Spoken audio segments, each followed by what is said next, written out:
할렐루야, 하나님께서 새 하루를 허락해 주셨습니다. 오늘 하나님께서 주시는 말씀은 레위기 26장 20절 말씀입니다. 레위기 26장 20절 말씀 함께 읽겠습니다. 너희의 수고가 헛될지라 땅은 그 산물을 내지 아니하고 땅의 나무는 그 열매를 맺지 아니하리라. 아멘. 저번 시간에 우리가 그 말씀을 보았잖아요.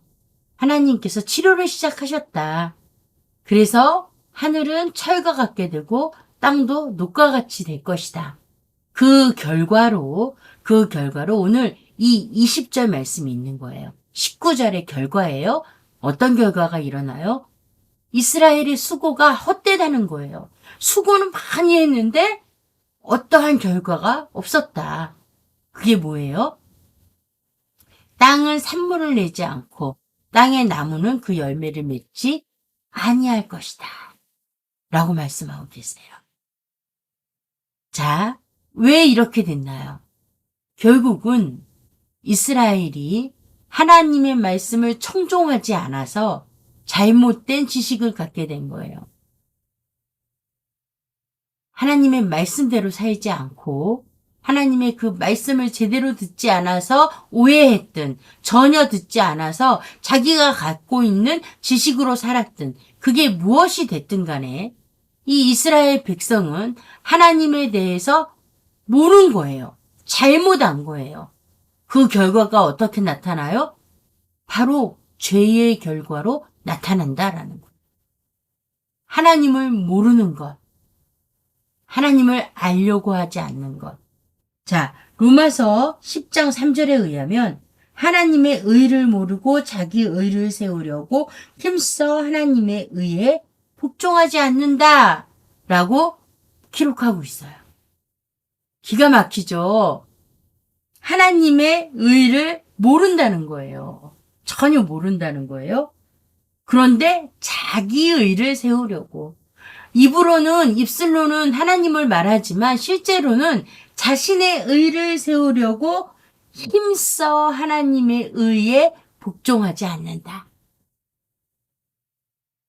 하나님의 의에 복종하지 않는 이유가 뭐예요? 두 가지예요. 하나님의 의를 모르는 것, 그리고 자신의 의를 세우는 것. 이 두 가지예요. 그래서 입술로는 내가 하나님을 위해 살아, 내가 하나님을 섬겨 라고 말하는데 실제로는 자기 의를 위해 살고 자기 의를 섬기며 사는 거예요.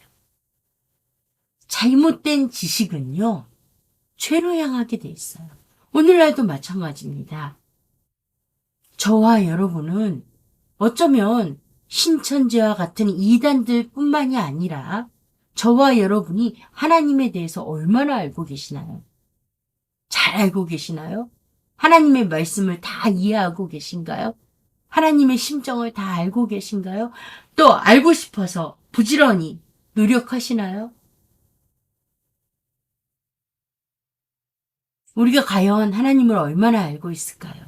어쩌면 저와 여러분의 부족함이, 저와 여러분의 죄된 삶이 여기서 기인했을 것입니다. 하나님을 모르기에, 하나님의 은혜를 다 체험하지 못했기 때문에, 하나님의 사랑을 알지 못하기 때문에, 그 때문에 우리는 왜곡된 지식을 갖게 되고, 그래서 죄를 짓게 됩니다. 그래서 하나님을 믿지 못하게 되는 거예요. 우리는 기억해야 합니다. 잘못된 지식은 죄로 우리를 이끌어갑니다. 기도하겠습니다. 좋으신 하나님 아버지 감사합니다. 귀한 말씀 주셨습니다. 우리의 왜곡된 지식이 죄로 우리를 이끌어감을 깨닫게 하시고 우리의 잘못된 지식들을 깨뜨려 주셔서 하나님의 의를 몰라서 자기 의를 세우려고 사는 삶이 아닌 이제 하나님의 의를 알고 하나님의 의를 위해 사는 그러한 참 크리스찬이 되게 하여 주시옵소서. 예수님 이름으로 기도합니다. 아멘.